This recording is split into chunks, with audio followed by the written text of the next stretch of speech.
Je m'appelle Éric Leblanc et je suis plâtrier staffeur stuccateur. Donc celui qui fait le décor en plâtre à l'intérieur des bâtiments.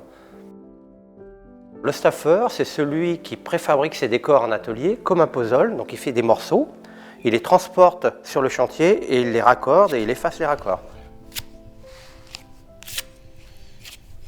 Le stuccateur, lui, il va teinter le plâtre dans l'épaisseur pour faire croire qu'il y a de la pierre ou du marbre ou du granit. C'est un plâtre coloré. C'est un matériau qu'on utilise depuis l'Antiquité, mais c'est un métier qui s'est développé après le grand incendie de Londres en 1666, où Louis XIV a pris une ordonnance royale pour obliger tous les bâtiments de Paris à être recouverts de plâtre, pour retarder la propagation de l'incendie et permettre aux pompiers d'intervenir.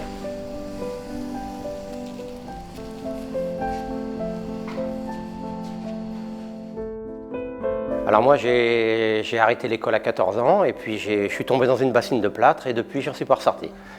Je suis devenu apprenti plâtrier pendant mes 3 premières années jusqu'à 17 ans. J'ai découvert mon métier avec mon formateur qui était compagnon du Tour de France. Il m'a incité à rejoindre les compagnons, donc je suis parti faire le Tour de France. Pendant 10 ans j'ai voyagé en France et à l'étranger. J'ai obtenu ma maîtrise à 24 ans et ensuite j'ai créé la SARL, les métiers du plâtre. Ce qui me plaît dans mon métier, c'est toute la partie création.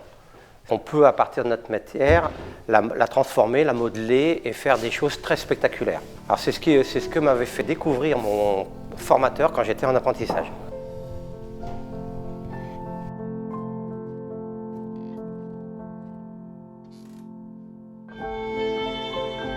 Mon geste préféré, c'est quand je travaille le plâtre avec la main.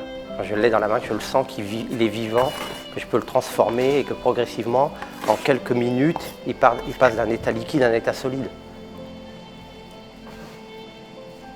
En fait, on a une matière qui est tellement formidable qu'elle permet de rêver et de faire des choses et probablement, tôt ou tard, de les concrétiser. Je rêverais par exemple d'aller couler du plâtre en apesanteur, de monter dans l'avion 0G de l'Agence spatiale européenne et de pouvoir couler du plâtre dans le vide et de le transformer et qu'il devienne solide et créer des œuvres d'art dans le vide. Tiens, Rémi, ramène les planches. Dans les métiers de l'artisanat et les métiers d'art, la plupart de nos métiers ont un contact avec la matière. Il y a l'esprit et la main. Donc l'esprit, c'est tout ce qu'on peut imaginer, et puis la main qui transforme ces matériaux et l'outil qui est le prolongement de la main. Ok. La transmission, nous, c'est important dans notre métier parce qu'on prend le risque, là, à court terme, que certaines parties de notre métier disparaissent complètement. Tu vois ce que je veux dire? Là. Oui. Là, toi, tu arrives à faire des lignes mieux qu'avec l'outil à la main. J'essaye toujours d'avoir des apprentis à l'entreprise, en formation. Là, on voit, il y a Rémi aujourd'hui qui est là, présent. Il y a Florent qui maintenant a fini sa formation, mais qui est associé, qui est co-gérant avec l'entreprise. Mais malgré tout, il faudra quand même les accompagner un certain temps pour leur permettre d'acquérir tous les détails qui leur permettront de pouvoir un jour, eux aussi, retransmettre. Voilà. Ok. Et voilà. Un artisan qui ne retransmet pas, il n'a pas lieu d'être artisan, parce qu'il va finir par perdre avec lui tout ce qu'il a acquis.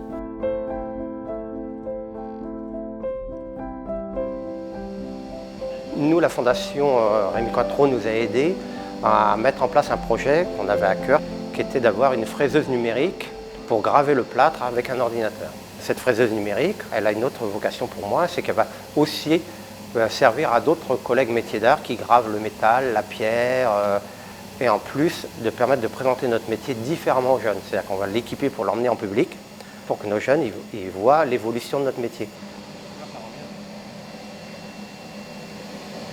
Il y a un côté magique.